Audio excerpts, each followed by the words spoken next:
Isabel stood on the balcony of her spacious home in the quaint town of Bath, the crisp autumn breeze whispering through the golden leaves of the nearby chestnut trees. At 60, she often felt that while her body had aged, her spirit stubbornly clung to the vibrancy of her 40s. It had been 10 years since her beloved husband, Edward, the love of her life, had passed away. Since then, the grand Georgian house they had lovingly restored together echoed with silence instead of laughter. Their children had grown and moved away. Her son James was a successful architect in London, married to the charming Elizabeth, while her daughter Emily had settled nearby in Bristol with her husband, Daniel, and their 3 children. Financially, Isabel was comfortable, more than comfortable, but material wealth did little to fill the cavern left by Edward's absence. The house, once brimming with the joyful chaos of family life, now felt like a museum of memories. James and Elizabeth had relocated to London shortly after their wedding, seeking new adventures, and Emily, with her young family, lived only a short drive away, but visits were infrequent. Isabel often found herself wrestling with loneliness, her days marked by the monotonous routine of solitary walks in Royal Victoria Park and quiet evenings by the fire. Despite her age, Isabel took great care of herself. A devotee of yoga and daily walks, she maintained a graceful figure and a youthful glow that often fooled strangers into believing she was a decade younger.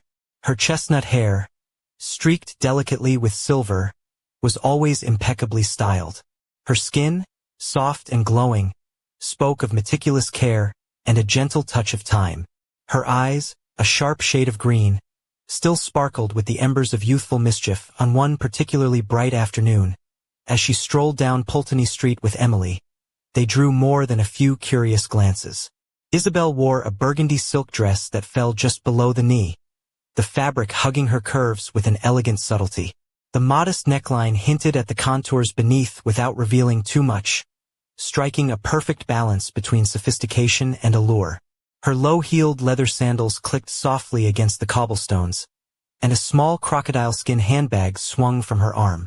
Emily, younger and more modern in her style, sported a chic, tailored blazer and jeans, but the shared glint in their eyes betrayed their close bond.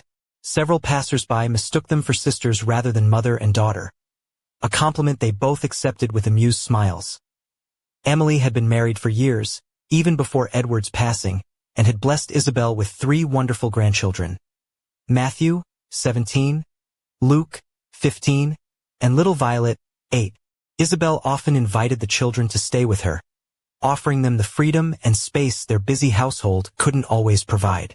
She covered all the expenses gladly, craving the lively company and the break from silence. One languid afternoon, during the traditional quiet hours of a British autumn siesta, Isabel's phone buzzed. It was Matthew. His voice, deeper and steadier than she remembered, carried a hint of teenage exasperation. "Grandma, I'm so bored at home. Can I come stay with you for a bit? Honestly, I love your dinners and your stories about when you were young." Isabel smiled, her heart warming. She had always been more of a playmate than a strict grandmother.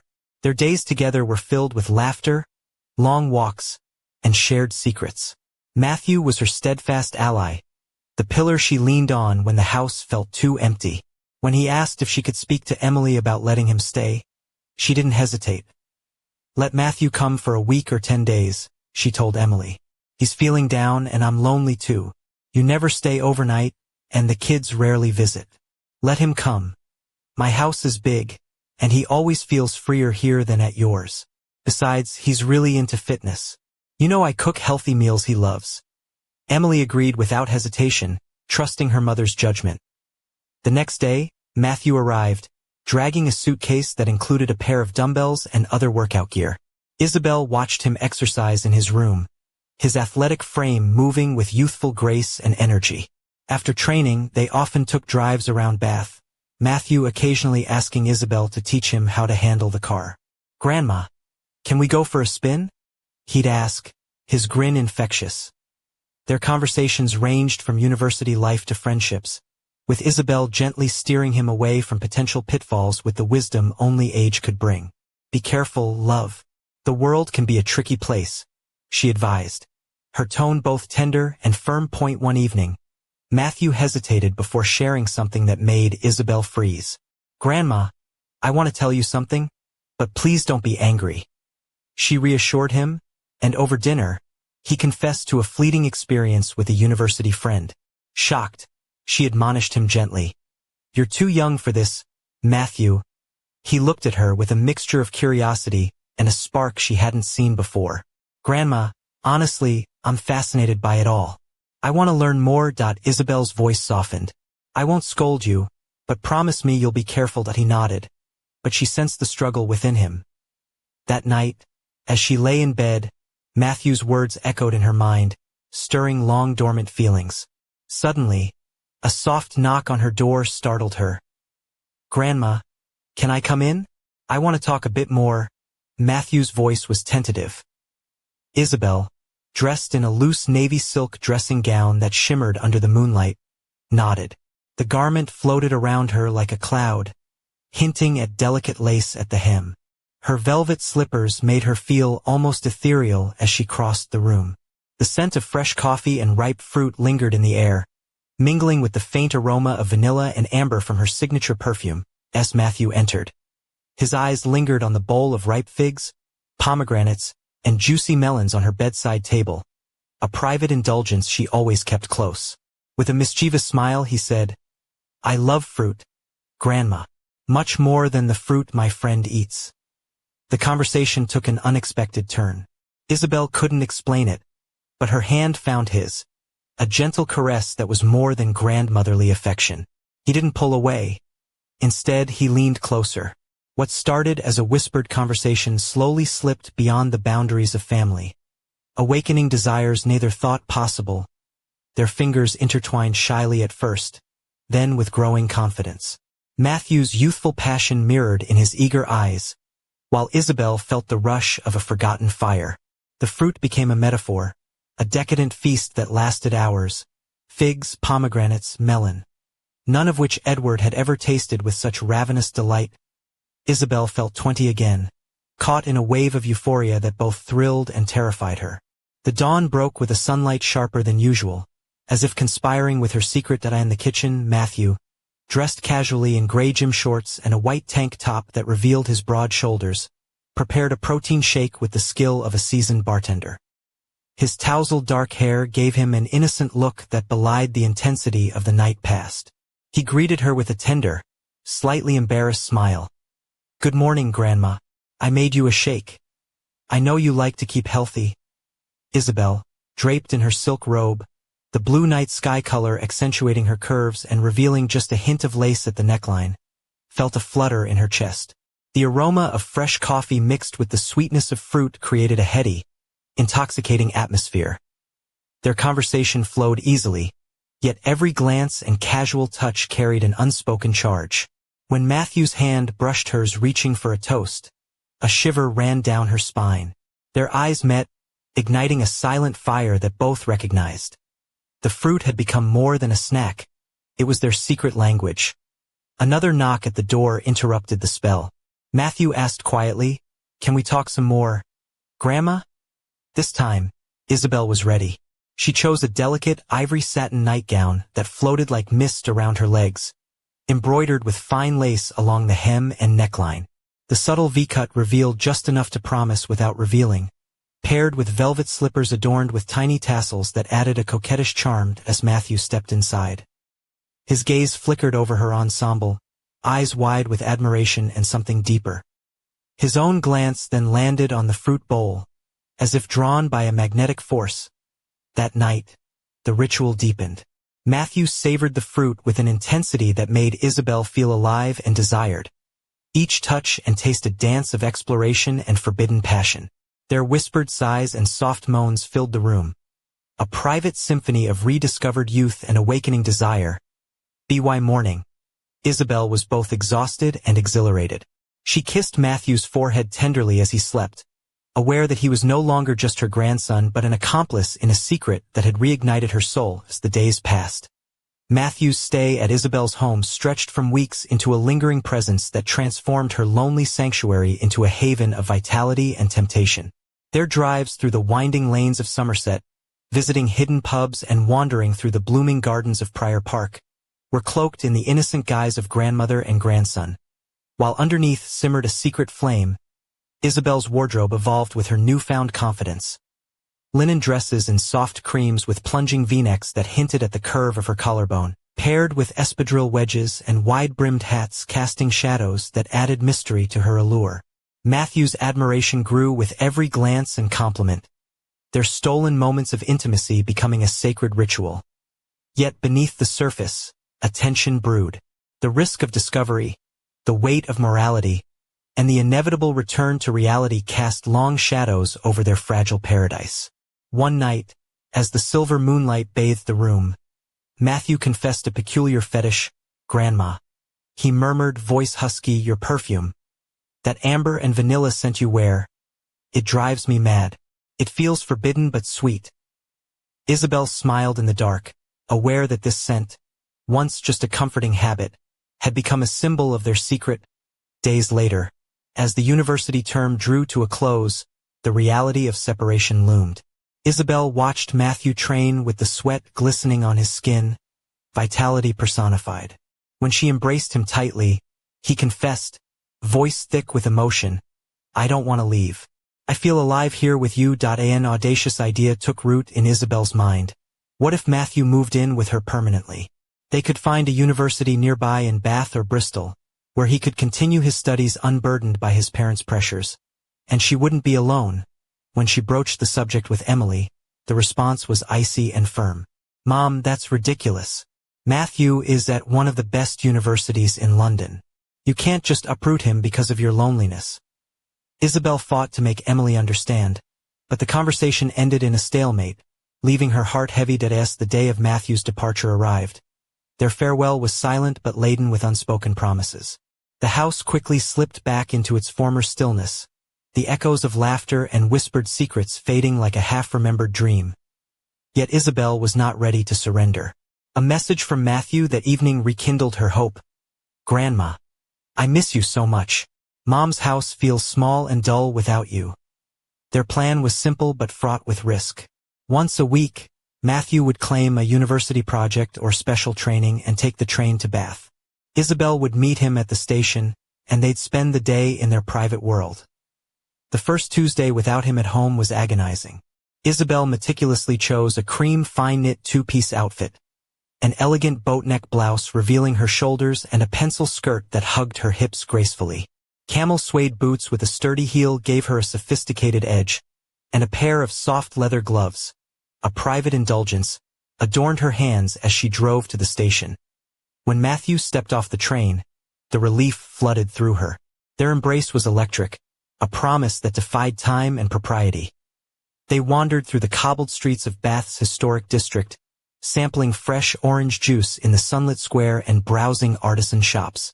Their public demeanor was that of a doting grandmother and her lively grandson. But beneath the surface, anticipation simmered. Back at home, the atmosphere shifted. Isabel, eager to surprise him, donned a crimson lace bodysuit with a plunging neckline and delicate straps, her long legs bare and inviting. She spritzed her signature perfume liberally, the amber vanilla scent curling through the room like a whispered secret. Their fruit feast that evening was charged with urgency. A week's worth of yearning poured into every bite, every touch. Matthew revealed a new craving, a whispered confession that made Isabel's skin tingle. "Grandma, I love it when you whisper naughty things to me in Spanish." And so, the Tuesdays became sacred. A secret escape that gave Isabel renewed energy and Matthew a lightness he'd never known. But doubt crept in. One night, as Matthew slept beside her, Isabel pondered their reckless journey. Was it selfish? Dangerous? Could it end in ruin? The next morning, as Matthew prepared to leave, he spoke with unusual seriousness. "Grandma, this is dangerous. What if Mom finds out? Or someone else?" Matthew's eyes flashed with determination. "I don't care. This is the best thing that's happened to me. I don't want to stop." Before she could respond, the doorbell rang sharply, shattering the fragile calm. Isabel's heart raced as she wrapped her silk robe tighter around her. Matthew scrambled into his tracksuit bottoms and t-shirt, face pale. Elena stood at the door, concern etched on her face, clutching a bag of groceries. "Mom, I couldn't reach you by phone. I was worried. I brought you some things from the market." Her sharp gaze swept past Isabel, catching sight of Matthew's shadow as he tried to hide.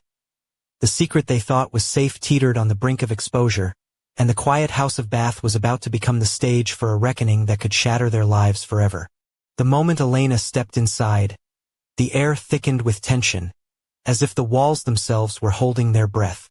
Isabel forced a polite smile, her silk robe slipping slightly at the shoulder, revealing a delicate lace strap beneath. The shimmering navy fabric clung gracefully to her slender figure, hinting at curves that time had only softened, not erased. Her emerald eyes met Elena's, carrying a calm that belied the storm brewing within. "Thank you for bringing these, darling," Isabel said, her voice smooth but measured. "Come, sit." "I was just about to make some tea." Elena's eyes flicked toward the hallway, where Matthew had hastily retreated, the faint rustle of his footsteps barely audible. "Is he here?" she asked. The casual tone thinly disguised suspicion. Isabel's heart pounded. "Yes, he's upstairs. Matthew's been staying with me while he's between terms. You know, to give him a change of scenery." Elena's jaw tightened. "Between terms? I wasn't informed. I thought he was settling into university life in London." Isabel poured the tea with practiced ease, the delicate china cups clinking softly. "He needed a break, and I thought it would be good for him to spend some time in the country. You know how stressful university can be." Elena's gaze sharpened. "Isabel, please tell me there's nothing else going on. You know how protective I am of my children." Isabel smiled, a touch of irony flickering through her expression. "Of course, Elena, you have every right to be protective. But I assure you Matthew's been well looked after. He's thriving here." The conversation felt like a chess game, each word a move, each glance a gambit. Elena wasn't convinced, and Isabel knew it. The secret that had kindled a forbidden flame between grandmother and grandson now threatened to unravel everything. Later that evening, as the house settled into uneasy quiet, Isabel found herself alone in the sitting room, the flickering fire casting dancing shadows on the walls. Her thoughts raced, the intoxicating mixture of desire and dread swirling within her. She slipped off her robe, revealing a delicate ivory slip that clung to her like a second skin, the fine lace tracing the contours of her body. The fabric whispered secrets of passion long dormant, awakened anew. A sudden knock at the door startled her. It was Matthew, his dark eyes shining with a mixture of longing and resolve. "Grandma," he whispered, "we need to talk." She nodded, her pulse quickening as he stepped into the room, closing the door softly behind him.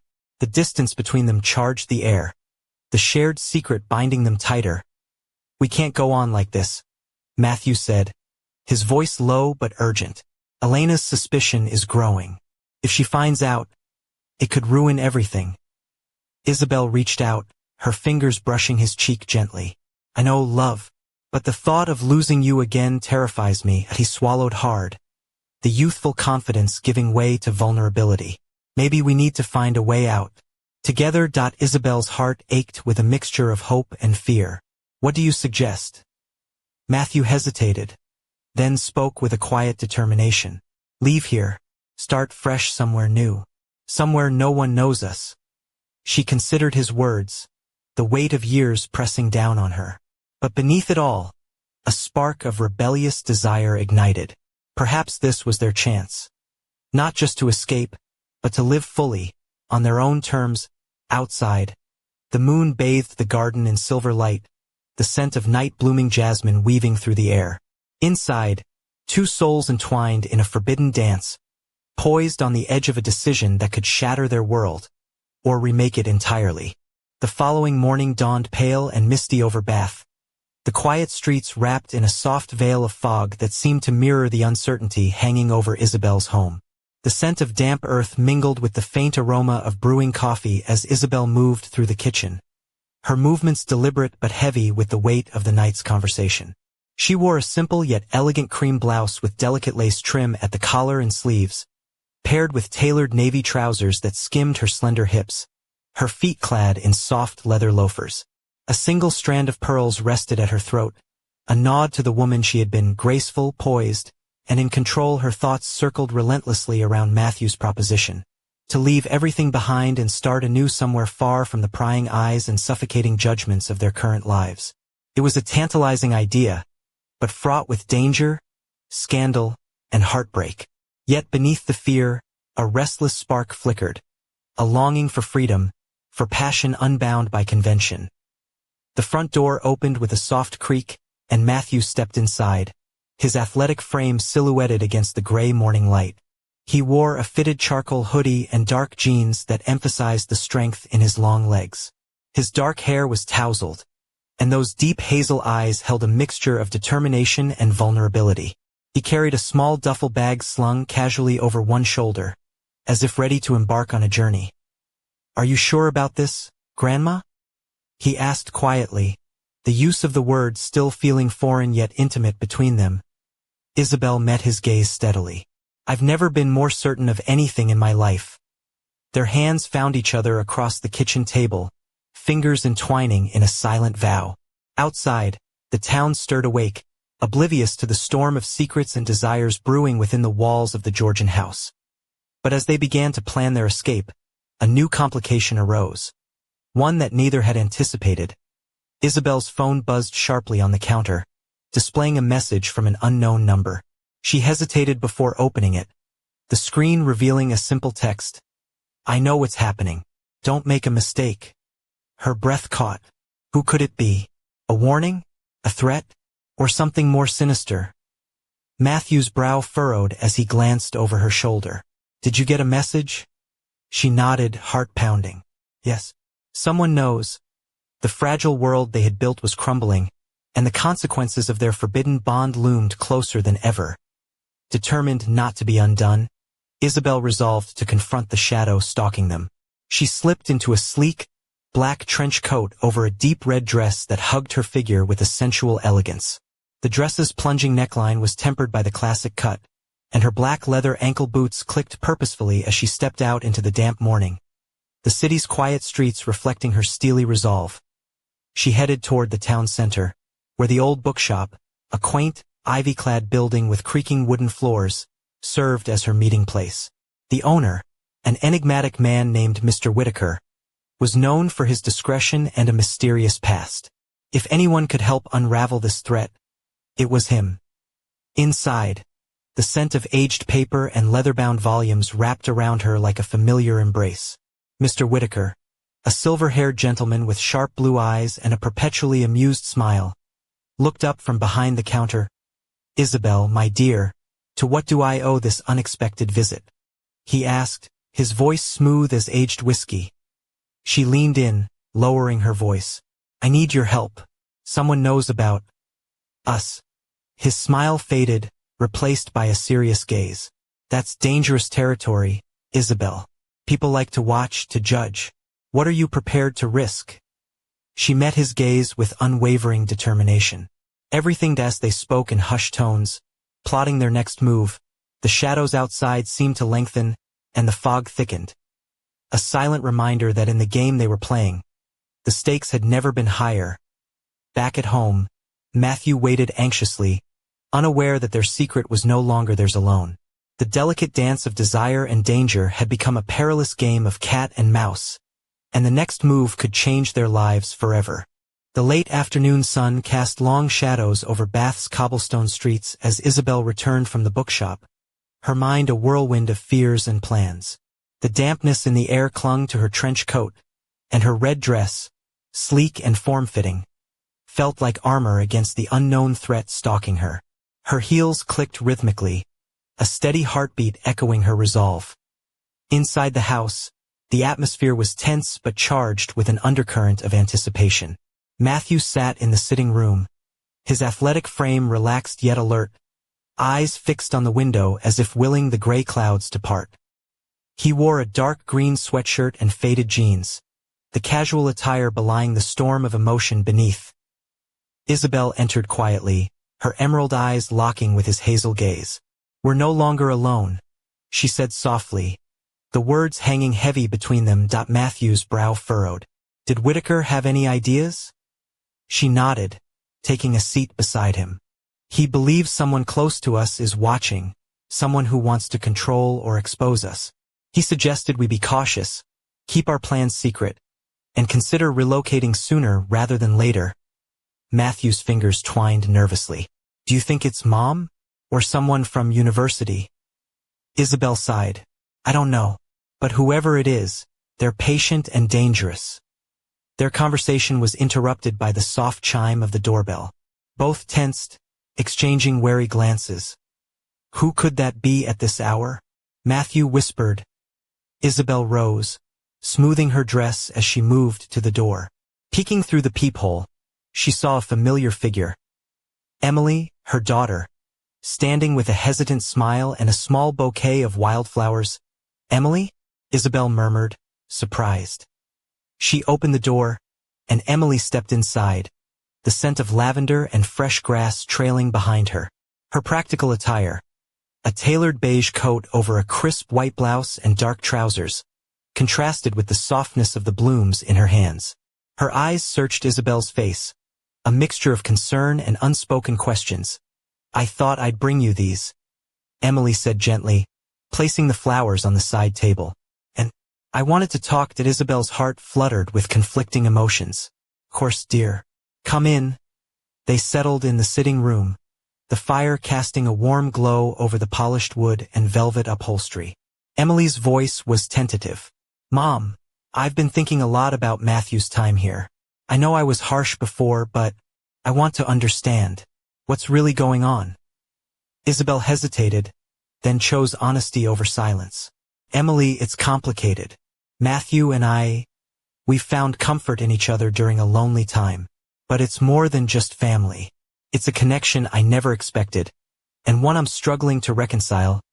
Emily's eyes widened in shock, then softened with empathy.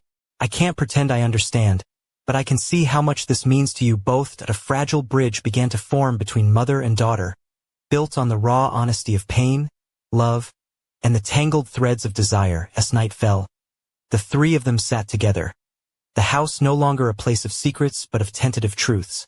Yet outside, in the shadows beyond the garden gate, unseen eyes watched and waited, the game far from over, and somewhere in the dark, a whispered voice promised that the next move would be the most dangerous yet.